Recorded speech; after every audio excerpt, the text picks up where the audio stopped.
a cathedral built in the 11th century. Now this whole area is Christian, usually Orthodox, Greek Orthodox, or Serbian Orthodox, various versions of it. In Montenegro, they will also use Cyrillic because of the Serbian influence over the ages, but now they are independent.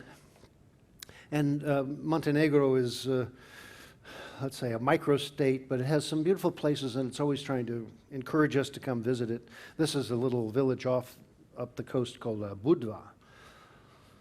And of course, more beaches and isolated places where you can go if you are an adventurer, travel around to see more of the country. Now, from the shore, you saw those mountains go right up into the hills, and there are lakes and valleys, and it's one of the areas of this part of Europe which has a lot of wildlife and, let's say, remote areas without people up in the highlands.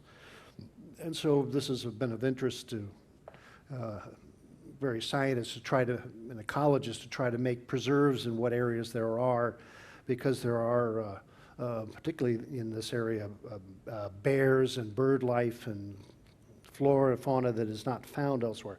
Now these are Montenegro bears, not to be confused with Russian bears. But you can see that the land is so steep that there's hardly anybody up there, and there's no agriculture in the highlands up in Montenegro. But there are roads that'll go up into, you know, the larger nation and over the borders that have been now established for Serbia, Bosnia, Croatia. But all the settlements are down on the shore. This is where the Dalmatian coast was ancient territory for the Greeks, the Romans. This is the remains of a Roman city called Doclea. And so this had its era. Now, of course, you can see they built a highway right over the ruins. And so this is where, what was the saying? All you have to do is scratch the ground, you'll find another civilization. So some of it is in ruins, some of it is fairly well preserved, and this continues up the whole coast of Dalmatia. So over the centuries, they had all these different kingdoms. Notice where we have been, Sicily was part of the Norman principalities, and the Normans came all the way from Norway or Normandy, France, and made their southern kingdom out of Sicily, and then ruled southern Italy. Meanwhile, the Byzantine Empire, based in Constantinople, had most of the Balkans, Macedonia, Greece, and then these different kingdoms went up the old Croatian kingdom. The HRE up there on the upper right, left hand is the Holy Roman Empire, which historians have said was neither Holy Roman nor much of an empire, because it kept breaking apart and fighting with each other. And so if you really have trouble sleeping, you could read the details of who was on top in whatever century. But the enduring legacy, of course, is the Orthodox Christianity, originally centered in Constantinople. And so most of the population are Orthodox. And so you'll see, here's the entrance to one of the churches with Cyrillic, and then Italian, and then some English. But many of these communities are deeply religious, perhaps because they've had such an assault from Islam invaders or whatever other invaders, so that I would say religion is a serious matter here because of self-preservation, or let's say trying to avoid the next trouble in the world. For Montenegro, this was the patriarch, Petar II, who is now considered a national leader because he founded a monastery. This is his tomb up in the mountains, but he lived in this particular monastery up in the mountains, and became a guiding spiritual light for the nation a couple hundred years ago, and then is now the patron of the new nation. This whole area also was where the Crusades set out, mostly from Venice. All the European contributors would come, and they'd come down the Dalmatian coast. This is them besieging Constantinople before they went down to the Levant and all of the battles in the Middle East there.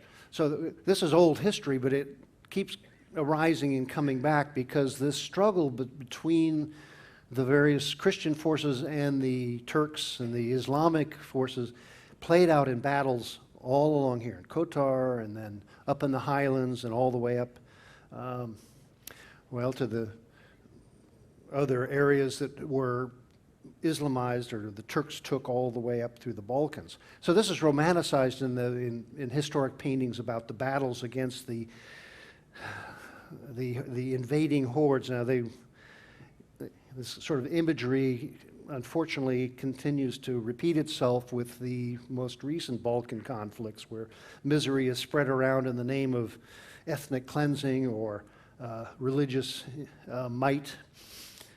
And all these areas had their own local nobility and there's King of Serbia, King of Croatia, Montenegro had its nobility. And this is before World War I where you can see in the style, the men are in military dress and the women are in their elegant gowns. But if you know the history, the assassination of the Archduke in Sarajevo was the spark that set off World War I. And much of it was just the egotism of the nobility and the ruling military castes of all of these countries. And of course, it ended up in a general disaster that we still feel today. And these areas were conflicted over. Of course, Montenegro was very hard to get to. You had to come in by sea through those gates of Kotor, because over the mountains it was very difficult. But all through the mountains there was fighting in the various factions, and particularly World War II when the Germans came down, it was Tito who led the armed resistance against the invaders again. And this has led to I would say, a hyper sense of nationalism. These small countries feel much maligned in the past, and they are certainly going to resist any further troubles. But nationalism is called kind of mass egotism. But now that is sublimated into our favorite warfare, which is sports and the soccer, world football mania has gripped Montenegro like everywhere else, but it's a good thing because it keeps those boys out of war.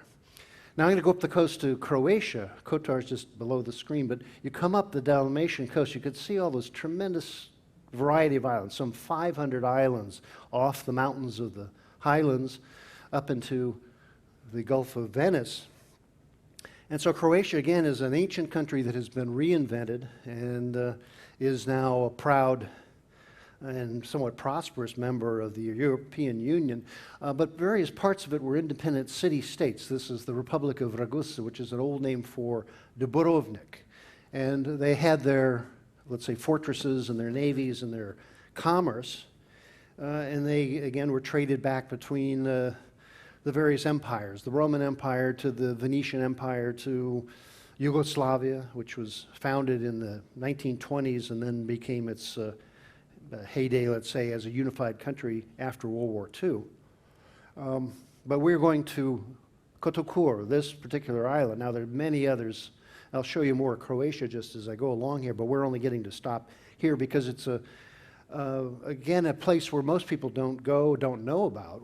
Many people go to Dubrovnik or Split, or there are a lot of resorts up and down the coast. But this one, again, is best approached by sea. And again, it's an ancient town with a citadel right in the center and the old houses and set with a mountain backdrop. And it is, not that different from Kotor, but I think that some of the tours go off to the outside villages. You get a taste of the local cuisine and wine and such. So the town itself, again, is very small, but the scenery around it is quite spectacular. And so, again, by ship, we'll get to see this Dalmatian coast, which is exquisite in many places, especially if you're a bird. This is a kind of beach that draws people from around the world. And there are many little islands that are very isolated and very clean and not many of them uninhabited. So if you're a personal sailor, this is one of the goals of if you have a boat to come and sail the Dalmatian coast and get to enjoy some of these isolated places, some of which are inaccessible by land, but others have towns packed in on them. This, again, is Kotor. But in the winter, there's a phenomenon called the bora, which is a bitter wind that falls out of the mountains and blows the coast to this point. We're in a harbor here, this ice builds up. So pick your season to come sailing. Because up in the mountains, of course, it's cold. They have skiing and such up that high, and various mountainscapes like this great waterfall. So the Croatia itself is, again, this sea and mountain combination that makes it more than scenic.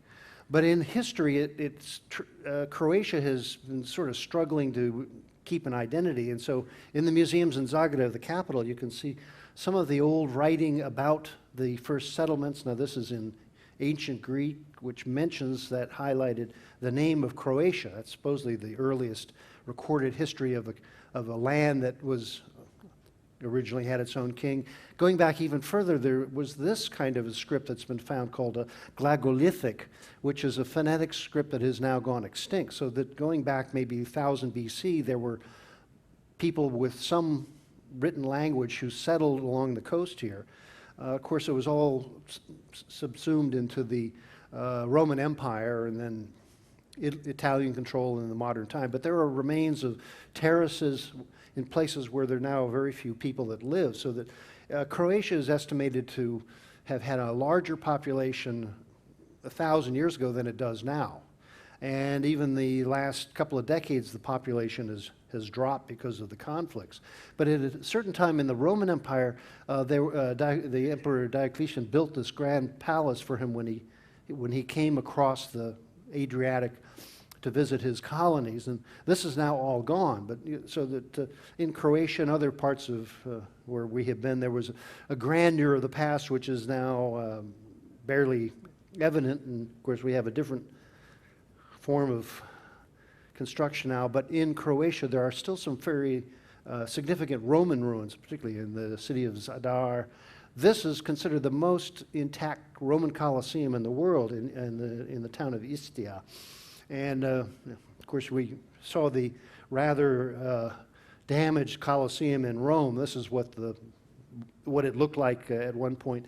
And if you know the story of these kind of Colosseums, that they would be covered with sort of sailcloth to provide shade for the audience off of the top tiers, and then the games would begin. This is still, of course, actively used as a concert hall and an event space.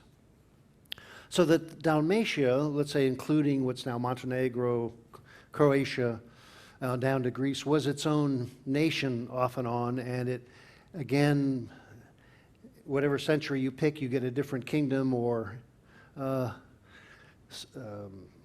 sovereign over the whole area, but it was the uplands versus the coastline, and much of it was taken by the Venetians, who made colonies out of some of these old towns and traded up and down and kept their trade routes to Asia open all the way down the coast. At a certain point, the Austrian-Hungarian Empire had the entire coast. So it was a province called Dalmatia, and that's where the name comes from. Of course, the name goes on in names of dogs and various things that we know from this area, but the Croats themselves have tried to assert their identity in the midst of all these historic changes. And this is one of the national heroes, Josipa Jelačića, who proclaimed the independence of Croatia back in the middle 1800s, even though they were under the Austrian rule. But all of this led to some fortifications and some beautiful castles that remain up in the highlands and overlooking the sea in different places. We won't get to see much of this. Actually, Dubrovnik is the place to see probably the most intact ancient town of any size. It was the major one. But again, in the nationalistic mythology, these sort of paintings of the original Croats coming from the mountains down to the sea and claiming their land is, let's say, part of the education so that they maintain their identity in the midst of all the troubles they had. Again, battles with the Turks, who came up the coast and attacked various of these towns. It was never conquered by the Turks, so here's Dubrovnik, which has its fortresses and its walls and such, and of course it was badly damaged by Serbian bombardment in the late 1990s. And it's mostly been repaired, but Again, it doesn't have a place for our ship to dock, but that's a beautiful town on its own. We will, of course, visit other ones. Other places in the upland parts of Croatia, this is a tremendous church called the Maria de Bastrika, which is the Mary's Basilica. And other major towns we'll pass by on our way to Venice. Rijeka and Split, which is the biggest town right on the Adriatic coast. And the capital of Zagreb, which is, of course, upland in one of the upper valleys. And so Croatia's, let's say, struggle to be independent and then have its identity, but it really unfolded when this is Tito and his wife visiting the Nixons, 1971, at the beginning of, let's say, the thaw of relations. And Tito, of course, was famously sort of an independent leader who was part of the communist bloc, but maintained his independence in many foreign policies. But then when the Balkans broke up, or Yugoslavia broke up, and the fights with the Serbs and the Bosnians and the Croatians got underway, it did a great deal of destruction, not just to Dubrovnik, to many other parts of this whole area.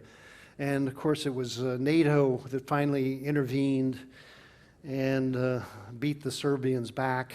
And it's sort of a sore point in this whole area. The Croatians, though, feel like they were liberated, and along with the Montenegrins, they have now joined the EU and NATO. 2009, Croatia joined NATO. And this is a ceremony in the White House with representatives to, let's say, fully welcome in the Croatians as part of the international community of NATO in the West and the EU. So this is a real question whether your small nation can survive in the midst of a very difficult, complicated world, especially with the economics involved. And so Croatia, Montenegro, they are what I'd call under the Pax piece of the European Union and enforced by NATO. So here's a case of a joint Air Force exercises over some of the islands in the Adriatic. And I mean, this is a central question of our time, is how do you maintain your, let's say, independence as a small nation in cooperation? And so the more you, let's say, feel you need to be independent, the more you actually become dependent on an international system. So that's why without, let's say, these international systems, many of these little countries would be prey to themselves or their neighbors, or it's a real challenge of how do you maintain peace and make prosperity when you have all this ancient trouble that continues to surface in these particular areas. But that's a discussion at the bar any time later. I will pontificate that way. But I have one more important point to say about Croatia, which is about men's liberation, because that necktie was a Croatian invention. And it started when the flamboyant Croatians came up from Dubrovnik and all these places, and they had silk from Asia, and they wore it around their neck, and it became the fashion in Vienna, and then went to Paris, and then went around the world, and now everywhere men are being choked by the Croatian fashion. And I think somebody ought to do something about it. That feels better. But anyway, that's just a little tidbit of where we are going, and I hope you have a great visit to Corfu and Kotor and Dubrovnik. Thank you very much, and I'll see you around the ship.